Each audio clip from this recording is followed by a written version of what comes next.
잘 배우고 돌아왔습니다. 어떤 말씀을 나누면 좋을까 하는 생각들을 좀 갖다가 제가 같이 좀 바라봤던, 제 눈으로 직접 확인하고 보았던 이 가나안 땅에 대한 그런 말씀들을 같이 나누었으면 좋겠다 하는 마음들을 갖게 되었습니다.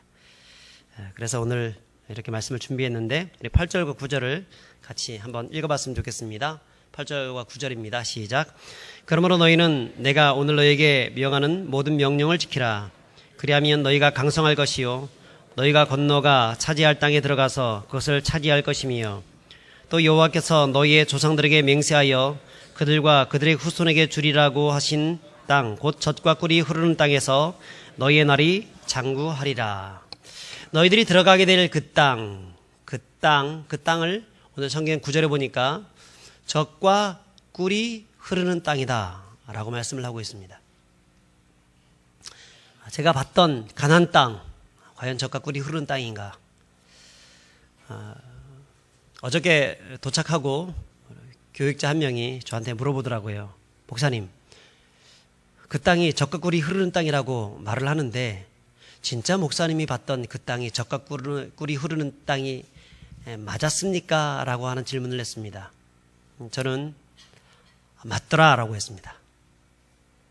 두 가지 이유가 있습니다. 첫 번째는 생물학적인 그런 차원에서 젖과 꿀이 흐르는 땅이 맞다라고 생각했습니다. 거기 보면 이 이스라엘 같은 경우에는 양 목축업이 굉장히 발달되어 있는 나라입니다. 그러다 보니까 그 양의 우유에서 짠 그 요구르트 이게 전 세계적으로 가장 품질이 좋은 요구르트로 소문나 있습니다.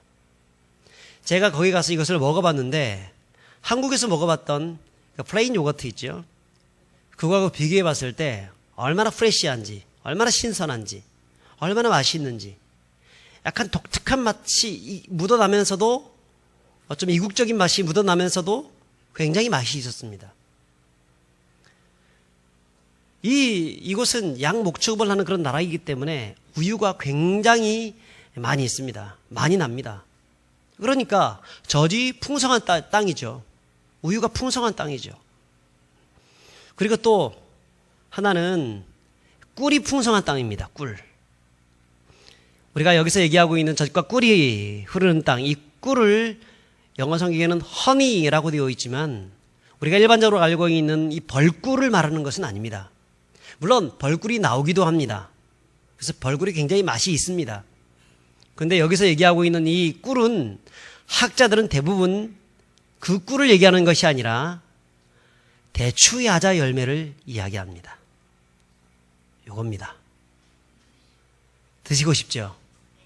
제가 우유는 거기서 이제 직접 가지고 오게 되면 쉬거나 상할 수 있기 때문에 가지고 올 수도 없습니다. 근데 이것은 마른 거기 때문에, 말려서 파는 거기 때문에 가지고 올 수가 있습니다. 그래서 제가 가지고 왔습니다. 5kg 가지고 왔습니다. 여러분들 같이 좀 나눠 먹고 싶어 가지고 얼마나 맛있는지 나눠 먹고 싶어서 제가 가지고 왔는데 오늘 예배를 마치시고 식당에 가시면 한 분이 2알씩 드실 수 있습니다. 그런데 여러분 2알이란 게 우리가 일반적으로 대추 크기 정도로 생각하시면 안 됩니다. 조금 더 큽니다. 그냥 맛만 한번 보시라는 겁니다. 그 지역의 꿀이라고 하는 이 대추 야자 열매는 어떤 맛일까 한번 드셔보시면 좋겠습니다. 그런데 이 대추 야자가 어느 정도 맛이 있느냐면, 그러니까 맛있다기보다는 굉장히 답니다. 꿀처럼 답니다. 여러분 꿀 많이 먹을 수 있습니까? 1-2 숟가락 이렇게 먹고 나면 더 이상 먹기가 힘들잖아요. 마치 이 대추 야자 열매가 그렇습니다. 1-2개 먹고 나면 먹기가 힘듭니다. 너무 달아서. 근데 이 대추 야자 열매는 제가 요 사진을 한번 찍어 왔는데요. 지금은 저 정도까지 열립니다. 지금 이 시기는. 근데 나중에는 이렇게 변하게 됩니다. 이거는 야자나무처럼 생긴 그 종려나무과에 속하는 그 나무에 대추 같은 열매들이 열린다고 해서 대추 야자 열매라고 합니다. 특이하죠, 아주. 자, 그런데 얼마나 많이 열리는지 정말 저기 본 것처럼 무지하게로 많이 열립니다. 물론 지금 시기는 저게 열리지 않기 때문에 요 장면은, 요 사진은 제가 인터넷에서 캡처 받아가지고 여러분들이 보여드리는 겁니다. 여러분, 이 대추야자 열매, 제가 여러분들한테 좀 이번에 사온 열매는 보통 이제 대추야자 열매가 이스라엘 일대에서 많이 나오는데 가장 많이 나오는 곳이 여리고입니다. 여리고의 대추야자 열매는 전 세계적으로 최고의 품질로 알려져 있습니다. 그리고 당도는 가장 높습니다. 근데 제가 가지고 온 대추야자 열매는 여리고산이 아닙니다. 요르단산입니다. 그럼 왜 하필이면 여리고산을 사가지고 오지 요르단산을 사가지고 왔을까? 그것은 요르단산이 한국 사람들의 입맛에 딱 맞기 때문에 그렇습니다. 물론 말리는 정도에 따라서 가격 차이가 좀 나고 제가 조금 잘 말려져 있는, 조금 더 좀 쫄깃쫄깃하도록 말려져 있는 그것을 우리가 먹기 굉장히 편합니다. 더 많이 먹고 싶습니다. 그래서 달다기보다는 굉장히 맛있다는 느낌들이 가져지게 됩니다. 요르단산이 그렇습니다. 요르단산이. 근데 여리고산 같은 경우에는 품질이 굉장히 우수하긴 하지만 너무 답니다. 그래서 한두 알 정도 먹고 나면 질려서 못 먹어요. 그래서 아마 이스라엘이라든가 중동 지역에서 갔다가 오신 분들에게 요 대추야자 열매를 받으신 분, 선물 받으신 분들 같은 경우에 한 번 먹고 두 번 먹고 난 다음에 냉장고 속에 집어넣고 안 드시는 분들이 있습니다. 입맛에 안 맞기 때문에 그런 거거든요. 근데 제가 가지고 온 것은 여러분들의 입맛에 딱 맞는 것을 가지고 왔습니다. 한번 드셔보십시오. 근데 제가 여기서 정말 놀란 것은 요르단과 이스라엘은 요단강 하나만 딱 넘으면 요르단이고 넘으면 이스라엘입니다. 이쪽 편은 경계가 진짜 줄 하나 경계로 되어 있습니다. 줄 하나가 딱 경계가 되어 있습니다. 거기는 발 한번 살짝 건널 수도 있습니다. 근데 딱 건너는 순간 바로 잡혀 간다고 합니다. 건널 수가 없습니다, 사실은.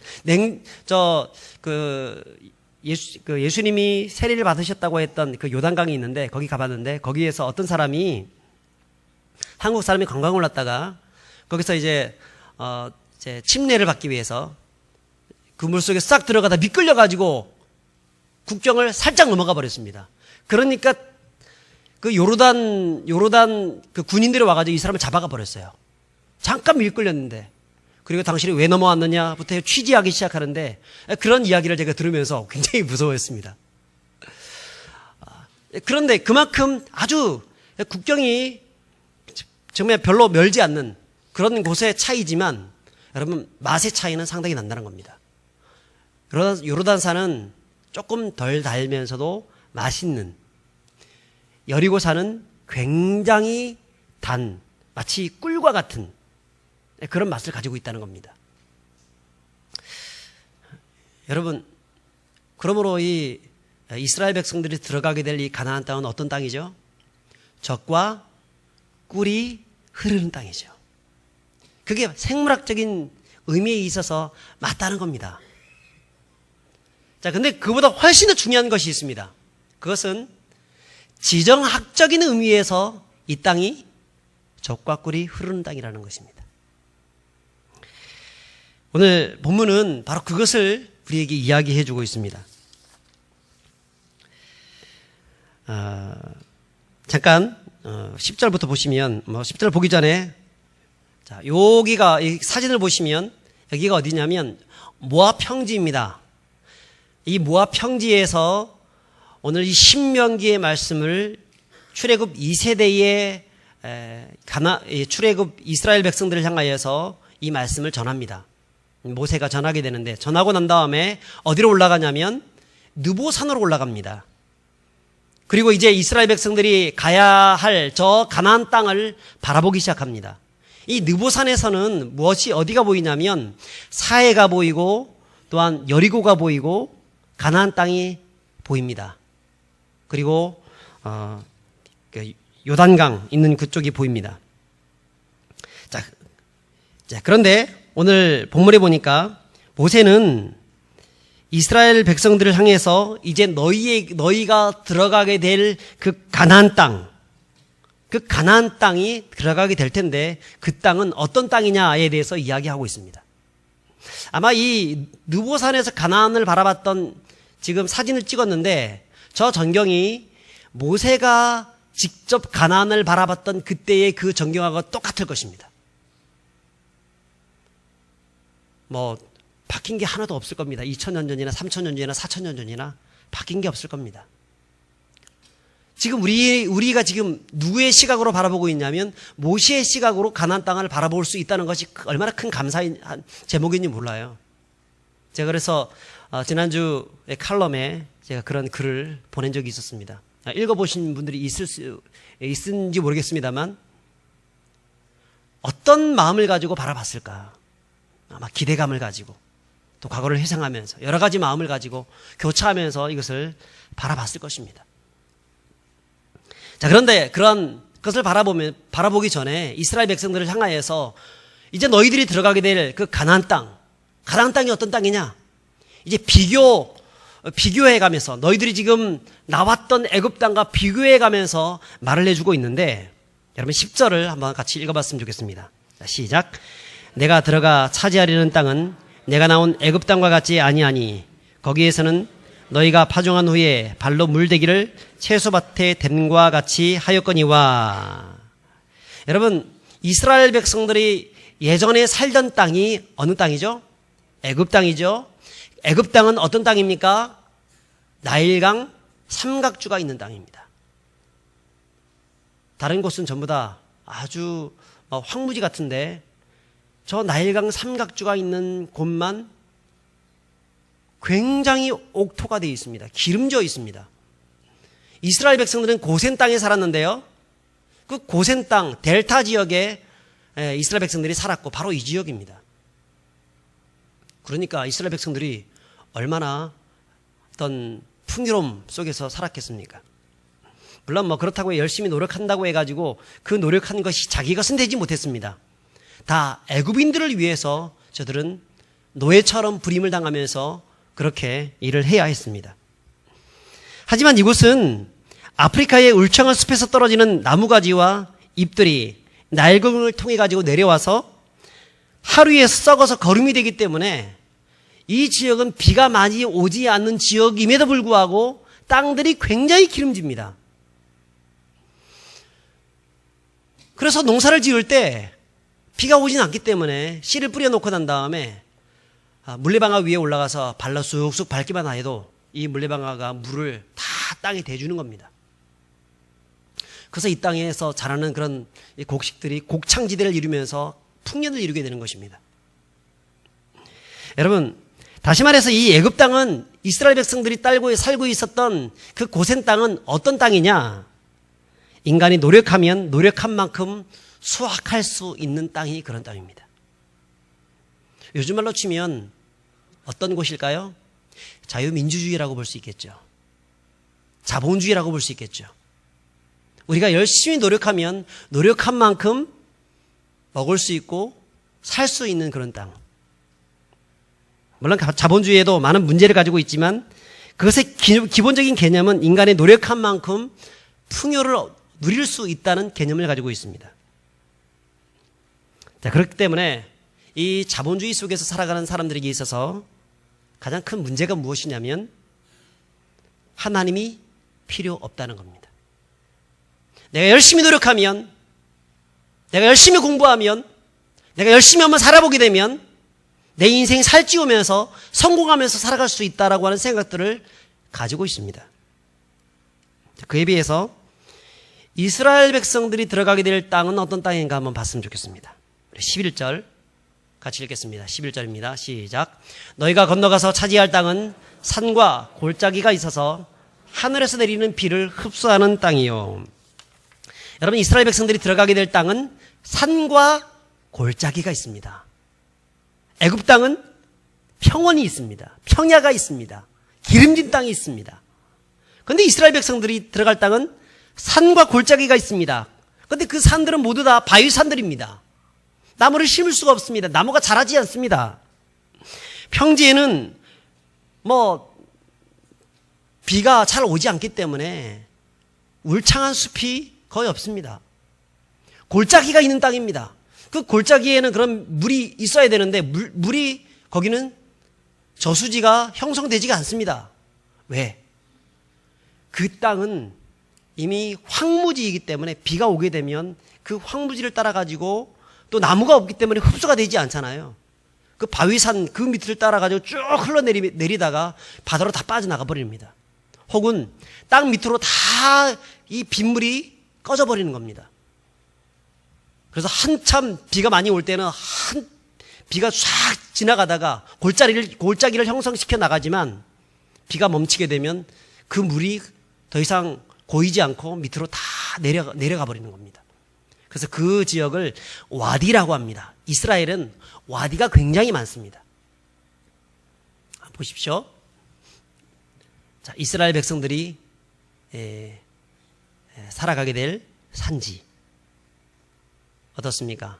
제가 이거는 지나가다가 사진 찍은 것인데 저런 곳입니다. 아마 저곳이 조금 더 지금은 저렇게 되지만 겨울 동안에는 이제 푸르게 변하게 되죠. 비가 많이 오기 때문에. 지금은 이제 굉장히 덥기 때문에 또 저렇게 변해 있습니다. 제가 저 앞에서 또 사진을 하나 굉장히 폼 잡고 찍고 있습니다.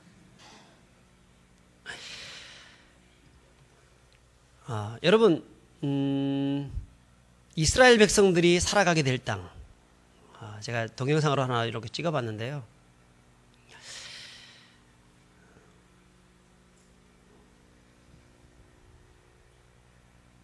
자, 그러니까 이스라엘 백성들이 이곳에서 농사를 지을 수 있습니까? 없습니까?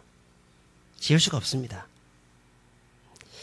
요즘은 이 관계수로가 참 많이 발달되어 있어서 농사를 곳곳에 참 많이 지어 있습니다. 그래서 이스라엘의 낙농업과 이런 것들은 굉장히 발달되어 있습니다. 제가 한번 찾아보니까, 요거는 사막 지방, 네게브 지방인데요. 그쪽에 이스라엘 백성들은 이런 식으로, 밭마다, 전부 다, 이 파이프를 다 연결해가지고, 가서 보니까 무엇이 굉장히 많이 발달되어 있냐면, 태양광 발전소가 굉장히 많더라고요. 워낙 더우니까, 직사광선이 워낙 많이 내리쬐니까, 그거 잘 될 수밖에 없겠죠. 그런 전기, 이런 것들을 이용해가지고, 곳곳에 전부 다 저런 식으로 다 연결시켜 놨습니다. 물을 댈 수 있도록 해 놓은 겁니다. 그리고 난 다음에 농사를 지을 수 있도록 그렇게 만들어 놓은 겁니다. 워낙 잘 비가 오지 않으니까. 자, 그렇다고 볼 때 어떻습니까? 지정학적으로 볼 때 애굽 땅이 젖과 꿀이 흐르는 땅일까요? 아니면 가나안 땅이 젖과 꿀이 흐르는 땅일까요? 당연히 애굽 땅이죠. 세상적인 눈으로 봤을 때에는 분명 애굽 땅이 축복의 땅일 것입니다. 그럼에도 불구하고 성경은 이스라엘 백성들을 향하여서 애굽 땅이 축복의 땅이 아니라 가나안 땅이 축복의 땅이고 젖과 꿀이 흐르는 땅이다라고 얘기하고 있습니다. 정말 말도 안 되는 말입니다. 애굽에 큰 강도 없고 또 기껏 해봐야 있어봐야 뭐 갈릴리 호수 저 북쪽으로 한참 올라가면 갈릴리 호수가 있고 또 바다가 있긴 있지만 사해 바다라고 해서 생물이 하나도 살 수 없는 죽은 바다가 있습니다. 강이라고 해봐야 요단강, 개울물과 같은 요단강이 있을 뿐입니다. 여러분, 그런 곳을 왜 하나님께서는 그 모세를 통해서 이스라엘 백성들을 향하여서 그 땅이 젖과 꿀이 흐르는 땅이라고 얘기하고 있을까요? 그 이유는 12절입니다. 같이 읽어보겠습니다. 시작. 내 하나님 여호와께서 돌보아 주시는 땅이라. 연초부터 연말까지 내 하나님 여호와의 눈이 항상 그 위에 있느니라. 왜 그것이 축복의 땅입니까? 내 하나님 여호와께서 돌보아 주시는 땅이기 때문에 그렇다는 겁니다. 수많은 악족간 속에서도 가나안 땅이 축복의 땅이 될 수 있는 이유는 단 한 가지입니다. 그것은 하나님의 땅이기 때문에, 하나님의 돌보심이 있는 땅이기 때문에, 새초부터 새말까지, 연초부터 연말까지 하나님의 관심이 있고 하나님의 은혜가 있고 하나님의 사랑이 깃들어 있는 땅이기 때문에 그렇다는 것입니다. 여러분의 인생도 마찬가지죠. 우리가 어떤 상황에 처해서 있다 할지라도 여전히 축복의 사람이 되고 여전히 희망적이고 여전히 웃을 수 있는 것은 우리 삶에 아무리 세상적으로 고단하고 돈이 없고 빈궁에 처해 있고 또 병이 들었다 할지라도 그럼에도 불구하고 감사하고 찬양하고 노래할 수 있는 것은 하나님이 나와 함께 계시기 때문인 줄 믿습니다. 하나님이 우리와 함께 계시다는 것. 세상 만물을 창조하시고 또 당신의 사랑하는 사람을 백성들을 사랑하시고 보호하시고 이끌어주시고 은혜를 더하시고 그런 그 하나님이 우리와 함께 동행하신다는 사실. 여러분 우리를 다 버린다 할지라도 네 어미는 너희를 버린다 할지라도 나는 너희를 고아와 같이 버리지 않겠노라. 여러분 세상 사람들은 다 우리를 버린다 할지라도 결코 우리를 버리지 아니하시고 우리를 사랑하시고 인도하시는 그 하나님이 우리와 함께 계시겠다고 하니 여러분 그 땅이 진짜 축복의 땅이 되는 것입니다. 그 하나님이 어떤 방식으로 우리를 도울까요? 14절에 보면 이렇게 말씀합니다. 14절 같이 읽습니다. 여호와께서 너희의 땅에 이른 비 늦은 비를 적당한 때에 내리시리니 너희가 곡식과 포도주와 기름을 얻을 것이요. 이스라엘은 지금은 완전히 곡창지대가 되었습니다. 이스라엘은 포도주가 세계 최고의 품질을 가진 포도주가 생산됩니다. 이스라엘은 올리브유를 아주 많이 생산되고 있습니다. 뿐 아니라 이스라엘은 민족적으로 봤을 때 결코 이스라엘 백성들이 대한민국의 우리의 어떤 IQ보다 뛰어난 사람들이 아닙니다. 그럼에도 불구하고 이스라엘은 하나님의 축복이 흘러가기 때문에 최고의 교육을 받게 되고 최고의 사람들이 있습니다. 그리고 그 나라 사람들 가서 보니까 굉장히 잘생겼더라고요. 굉장히 잘생긴 민족이더라고요. 여러 부분에 있어서 하나님이 그 사람들에게 굉장히 많은 복을 주셨습니다.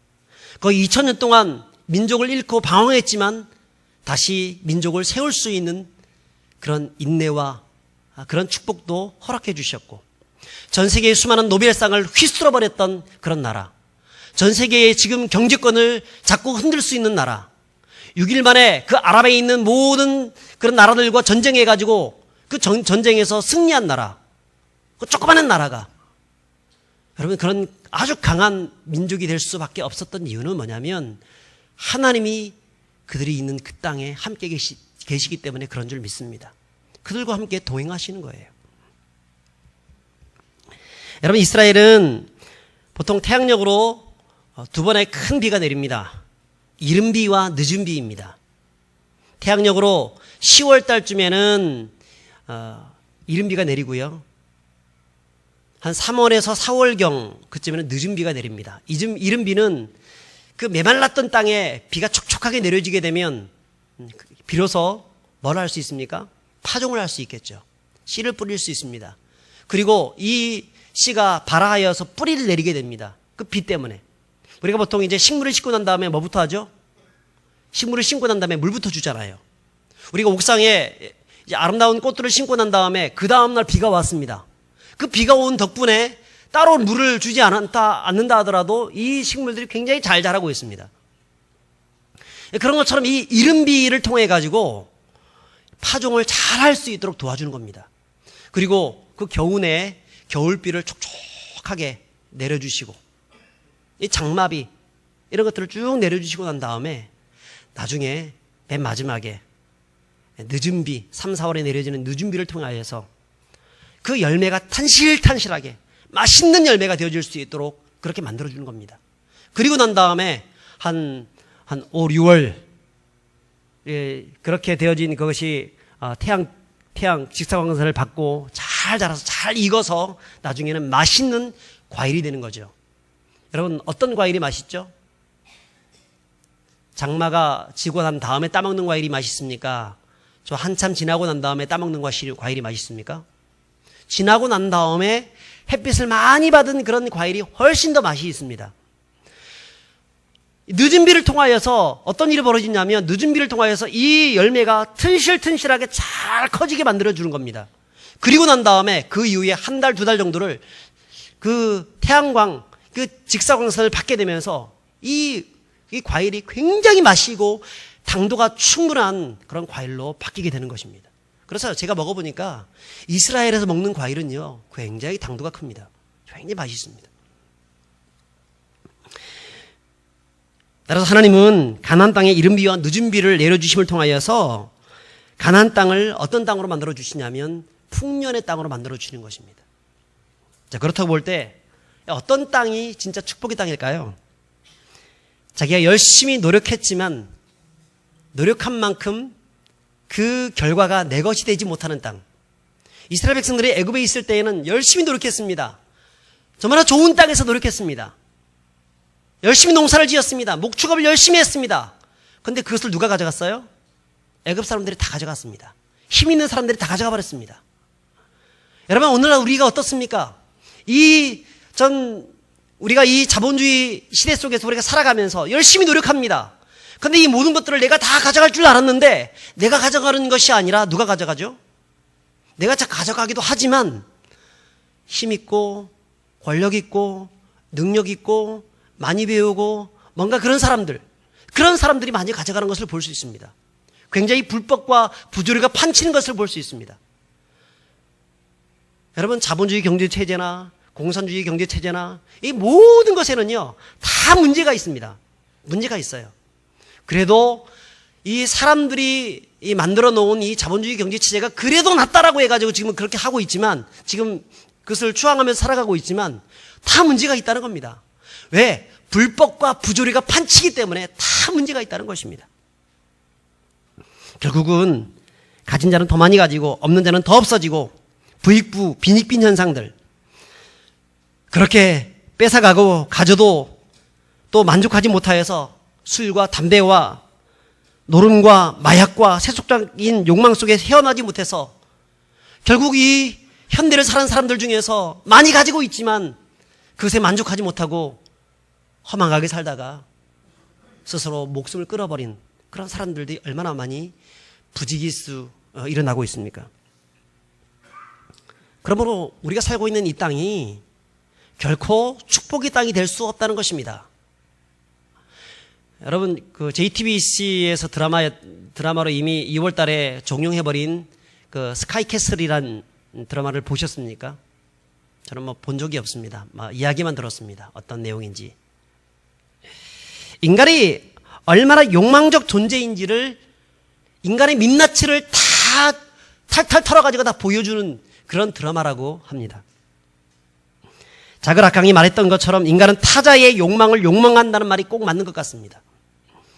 여러분, 애굽은 바로 자신의 욕망을 위해서 타자를 비참하게 만드는 곳이 바로 애굽입니다. 한마디로 욕망 지옥이 애굽이라는 얘기입니다. 그에 비해서 가나안은 어떤 땅입니까? 더 이상 욕심을 부릴 수 없는 땅입니다. 오직 하나님의 이른 비와 하나님의 늦은 비에 의지하여서 살아갈 수밖에 없는 땅입니다.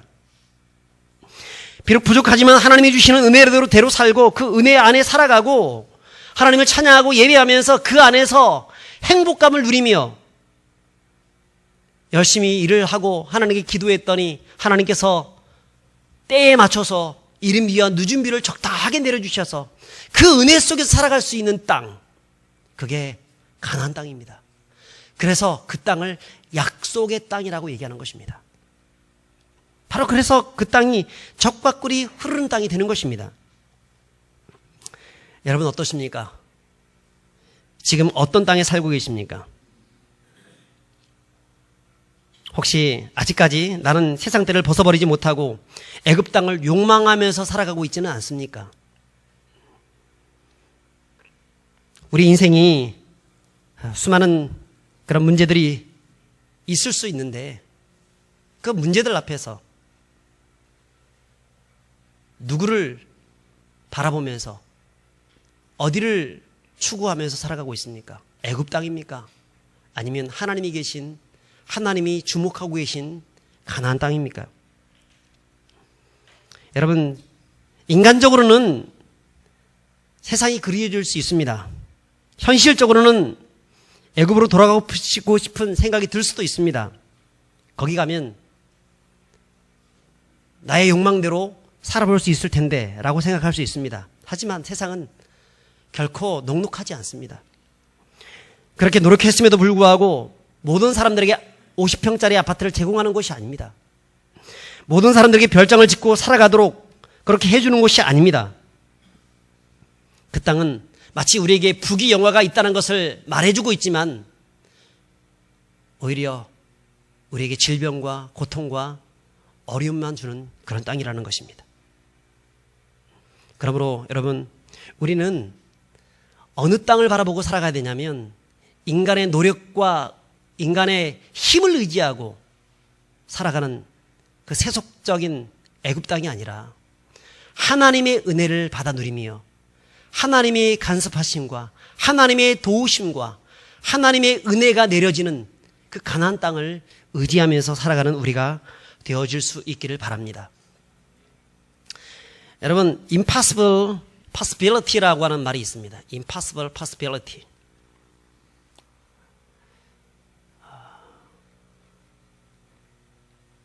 네, 이건데요. 이것은 불가능적 가능성이란 뜻입니다. 불가능적 가능성. 가능성이 없는 데서 가능성이 나온다는 얘기입니다. 세상의 방법을 통해서는 도저히 방법이 없는데 이상하게도 하늘의 문이 열려진다는 것입니다. 물고기 2마리와 떡 5개밖에 없는데 5,000명을 먹을 수 있는 놀라운 가능성들이 열려지는 것. 이미 죽어서 끝난 줄 알았는데 예수님은 부활하시고 승천하시고 우리를 위해서 천국을 준비하시고 다시 오마 약속하셨습니다. 여러분, 불가능적 가능성, 바로 믿음의 사람들, 가나안 땅, 그 가나안 땅을 바라보면서 나가는 그런 사람들에게 일러지는 하나님의 기적의 드라마입니다. 저와 여러분들 삶 가운데에도 바로 impossible possibility, 이 불가능적 가능성의 역사가 매일매일의 삶 가운데 나타날 수 있기를 주의 이름으로 축복합니다. 그러면 여러분, 우리가 하나님의 축복의 땅에 있다는 것은 무엇을 말합니까? 하나님이 우리 인생 가운데 이른 비와 늦은 비를 내리신다는 것을 무엇을 말합니까? 그것은 하나님의 보호하심을 새초부터 새말까지 결코 너희와 그 보호하심을 내려놓지 않겠다는 것입니다. 그리고 그 가운데 너희 인생을 축복의 삶으로 인도하겠다는 것입니다. 여러분, 그러기 위해서는 우리는 어떻게 해야 될까요? 하나님 우리에게 그러기 위해서 딱 한 가지를 요구하고 있습니다. 그게 13절의 말씀인데 한번 읽어봤으면 좋겠습니다. 내가 오늘 너희에게 명하는 내 명령을 너희가 만일 청종하고 너희 하나님 여호와를 사랑하여 마음을 다하고 뜻을 다하며 섬기면, 자, 무엇하면? 내가 오늘 너희에게 명하는 모든 명령을 지키면. 8절에도 보시면 그러므로 너희는 내가 오늘 너희에게 명하는 모든 명령을 지키라. 그리하면 너희가 강성할 것이다. 그리하면 너희가 건너갈 그 땅을 차지할 것이고, 그리하면 그 적과 꿀이 흐르는 땅에서 너희의 날이 장구하게 될 것이다 라고 말씀하고 있습니다. 사랑하는 여러분, 하나님은 우리에게 축복을 보장해 주고 있습니다. 무엇을 하면? 너희가 하나님의 명령을 지키면, 하나님의 말씀을 붙잡고 살아가면, 너희가 좌로나 우로나 치우치지 않고 세상을 욕망하지 않고 욕망 지옥에서 살아가고 있지만 그 세상을 욕망하지 아니하고 오직 하나님을 바라보고 하나님을 의지하면서 하나님이 허락하신 그 가나안 땅에서 하나님의 은혜를 누리기를 소망하면서 기도하며 살아가길 원한다면 하나님이 이 모든 것들을 너에게 더하시되 풍성한 것들로 더하신다고 약속하고 있는 줄 믿습니다. 반대로 지키지 않으면 어떻게 될까요? 16절과 17절은 이렇게 말합니다.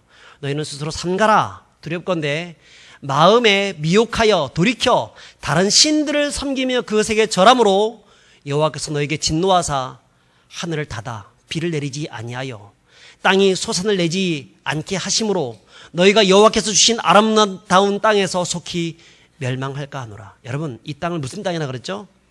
아름다운 땅이라고 했습니다. 아니, 저렇게 민둥산과 같은 땅이 무슨 아름다운 땅인가? 우리가 봤을 때는 애굽 땅이 훨씬 더 아름다운 땅이지. 그러나 여러분, 하나님이 바라봤을 때는 그 땅이 아름다운 땅입니다. 왜 그렇습니까? 하나님이 함께 하심으로, 하나님이 주목하심으로, 하나님이 기억하심으로 결국은 그 땅의 백성들이 세계 최고의 백성들이 될 수밖에 없는 것입니다. 하나님이 함께 하심으로. 여러분, 하나님의 축복된 인생이 되길 원하십니까? 내 자녀를 하나님이 기뻐하는 그런 자녀, 정말 세계 최고의 인생으로 만들길 원하십니까? 그렇다고 하면 하나님을 주목하는 인생으로 만드십시오. 가나안 땅에 거할 수 있는, 하나님의 말씀의 땅에 거할 수 있는 사람으로 만드십시오. 그러면 하나님이 그의 인생을 인도해 가실 것입니다. 하나님이 그의 가정들을 붙들어 주시고 축복해 주실 것입니다. 이른 비와 늦은 비를 내려주셔서 은혜의 소낙비를 날마다 내려주셔서 저와 여러분들의 삶 가운데 풍성한 것들로 채워주실 것입니다. 이 사실을 기억하시면서 온전히 하나님을 의지하시고 하나님의 땅에서 하나님께 감사하시고 하나님께 영광 돌리시는 저와 여러분들이 될 수 있기를 주의 이름으로 축복합니다. 우리 함께 이 찬양을 드리길 원합니다. 우리 함께 기도에 함께 찬양하길 원합니다.